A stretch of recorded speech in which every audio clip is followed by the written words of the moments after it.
7後半始まって早々ですが、早速作戦会議です。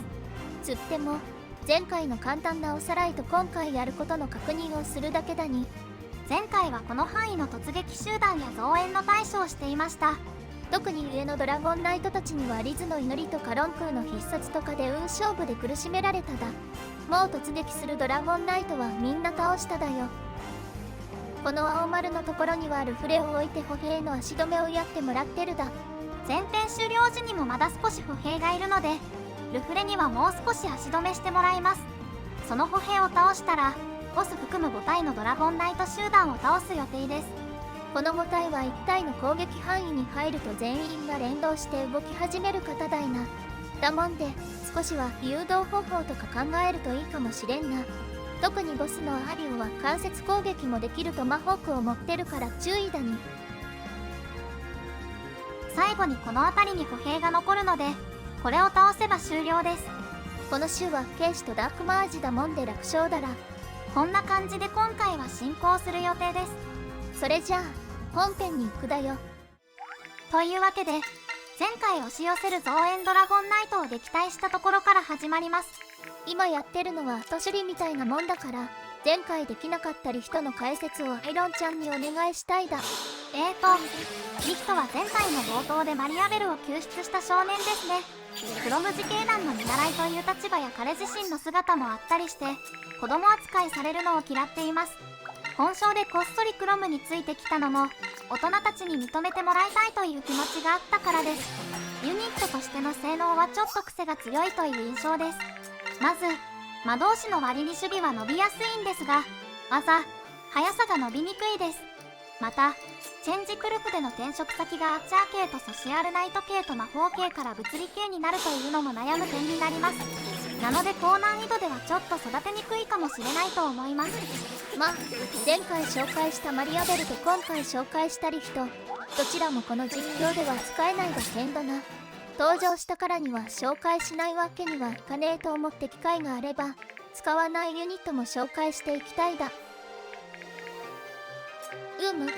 しかし前回は本当に運が良かっただな。祈りと必殺の発動の両方を起こすのはなかなかないことですものね。なるべく勝負はしたくないもんだけど、ちょっと厳しいかね。現状攻撃可能なユニットはルフレ、クロム、ロンクーの3人だけですからね。手数が少ない以上運に頼ることが多いかもしれないですね。とするとロンクーにキルソード解禁をしておいたのは攻略上必須だったかもしんねえだな。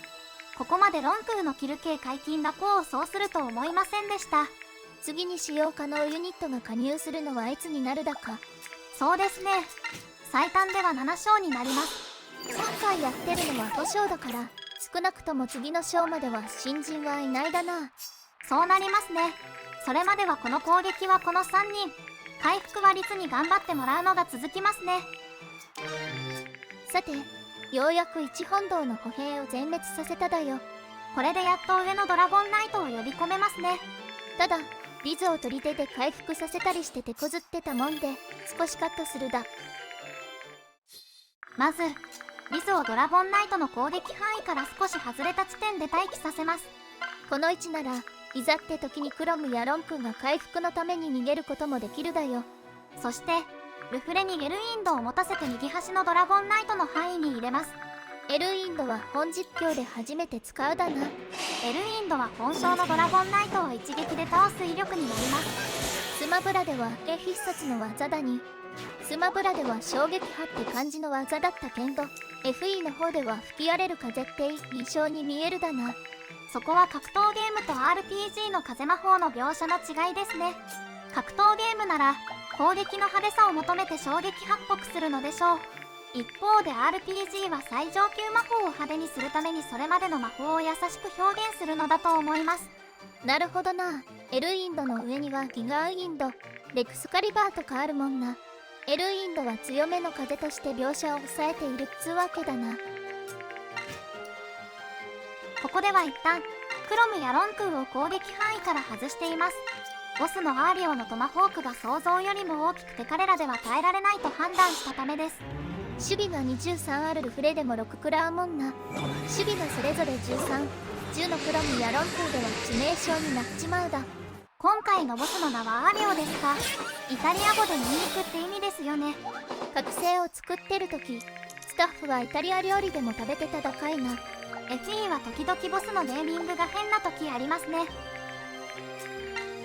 それじゃボスにとどめを刺すだよ。お守りいたします。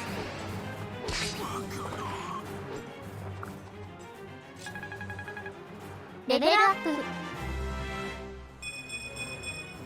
アタッカーとして命中と追撃能力を向上させましたね。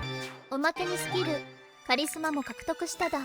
カリスマは周囲3マスの味方の命中回避を 5% 上げるスキルです。 5% は一見微妙かもしんないけど地味にでっかい数字じゃんか。だもんでこれでサポートもできるようになっただよ。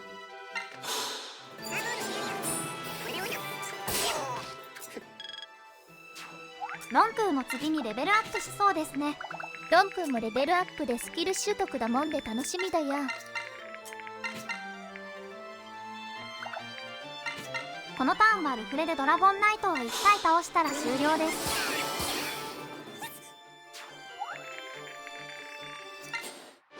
この戦闘はモーションがぴょんぴょんして面白かったもんで等速にすった。型をつける。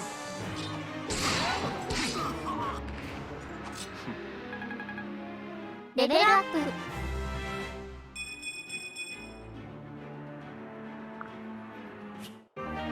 ロンクーは今回も両成長です。特に力が伸びたのは嬉しいや。さらに待ち伏せも習得しただよ。今作の待ち伏せは HP が半分以下の時に攻撃を先制するという効果です。作戦として用いることは難しいですが、持たせておけばいざという時に生き残るかもしれないですね。もっともやっつけ負けしやすくなるかもしれないけんどな。最後に残った歩兵をおびき出そうとしてますね。地味に間接攻撃できるダークマージがいるもんで一番育っているルフレで誘うのが安全だに。ここで必殺ですか。この敵はクロムかロンクーで倒したいのでちょっと惜しいですね。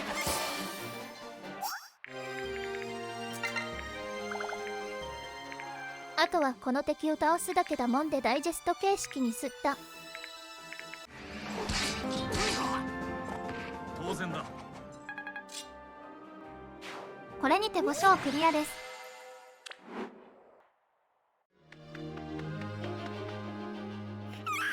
大切な友達が助かってよかっただな。しかしルフレは以前マリアベルから冷たい態度をされてましたが、ま、リズとルフレが仲良くなってやきもち焼いてただけみてえだな。しっかりとそん時のことを謝って今回のこともお礼を言えるのはライナー。こちらは戦争になってしまって困ってるクロムたちです。宣戦布告もなくいきなり始まったけんど現実も案外そんな問題な。とにかく彼らは今後の対応を考えるようですね。今回は早いですがパート7後半はこれにて終了です。今回もクレジットを流した後支援会話があるもんで興味があれば最後まで見ていってほしいだよ。それではクレジットです。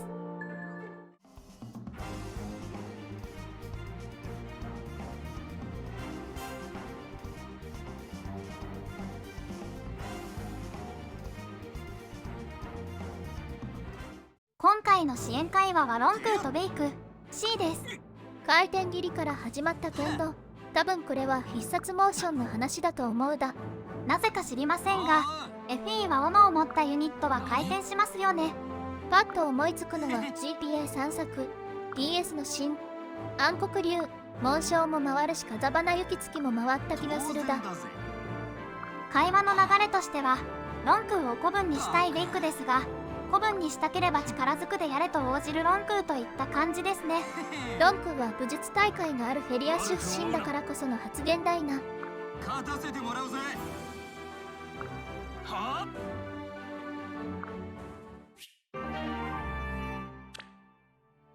本パートはこれにて終了です。最後までご視聴していただきありがとうございました。いいねやチャンネル登録フォローなんかしてくれると嬉しいだよ。それではまた次回。